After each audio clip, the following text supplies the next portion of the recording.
The committee will come to order. The Oversight Committee exists to secure two fundamental principles. First, Americans have a right to know that the money Washington takes from them is well spent. And second, Americans deserve an efficient, effective government that works for them. Our duty on the Oversight and Government Reform Committee is to protect these rights. Our solemn responsibility is to hold government accountable to taxpayers, because taxpayers have a right to know what they get from their government.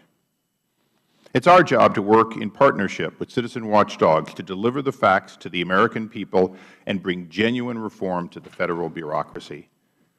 Today, pursuant to that mission statement, the Oversight Committee meets to follow up on our commitment for openness, transparent, and, in fact, compliance with the rule of law.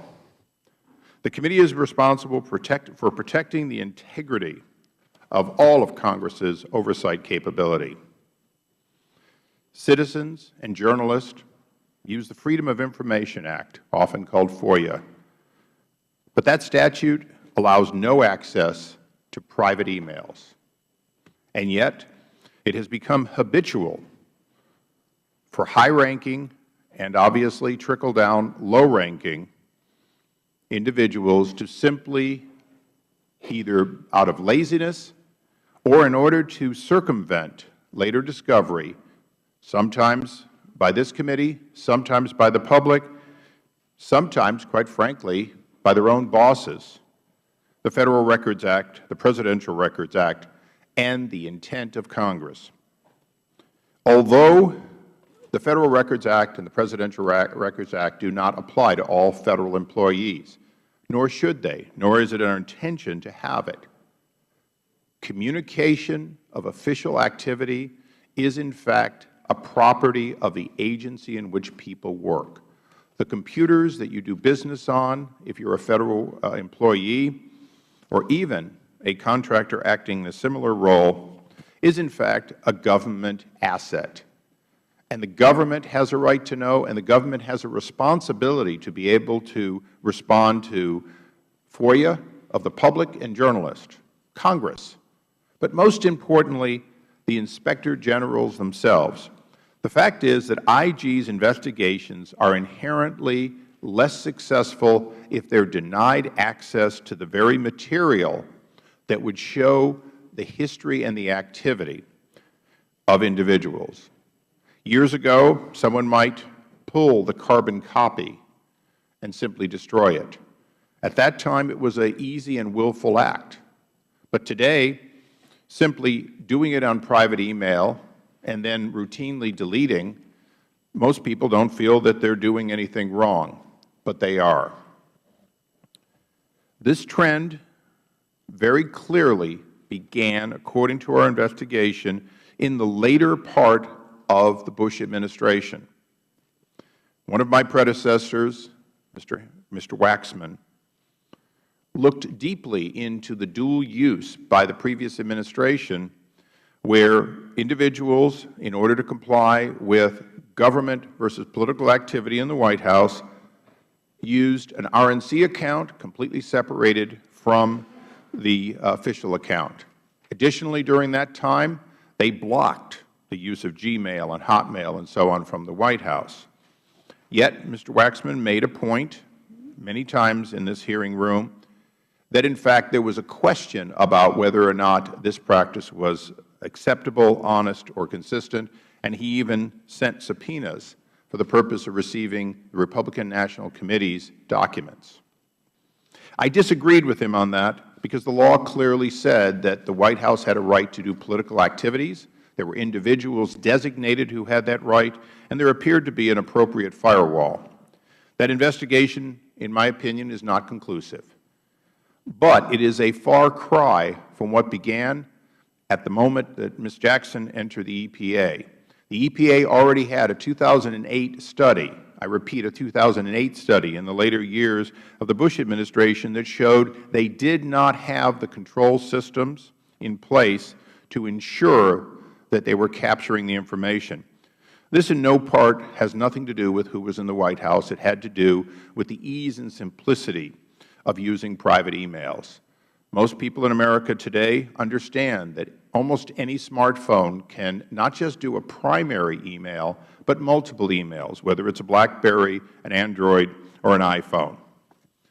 All of this technology is the reason we're here today.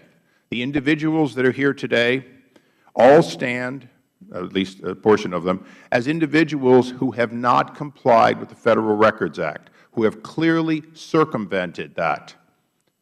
We are not here to indict individuals, though. Our witnesses today are here because we want to show a pervasive problem that began at the dawn or the sunset of the Bush administration or the dawn of the Obama administration, but it has not been corrected, in fact has proliferated.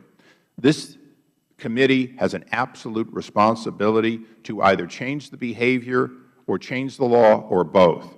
It is our commitment to do that. It is the commitment of this President, orally and in writing, to be the most transparent in history. Transparency requires two things. One, that you let the sun shine in, and secondly, that the information be available in the sunlight. The fact is, when private emails are used and often deleted, they eliminate the ability, even when the sun shines in, to provide it. We will hear today that all emails have been accounted for from many individuals. I have to tell you, it simply isn't true. What has happened is all emails that can be found through ordinary efforts have been found. But very clearly, emails have been lost.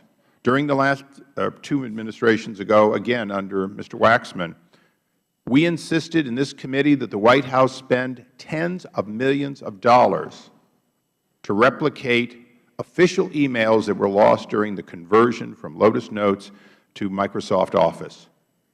Millions and millions of dollars simply to gather a few emails and make sure none were lost for future generations.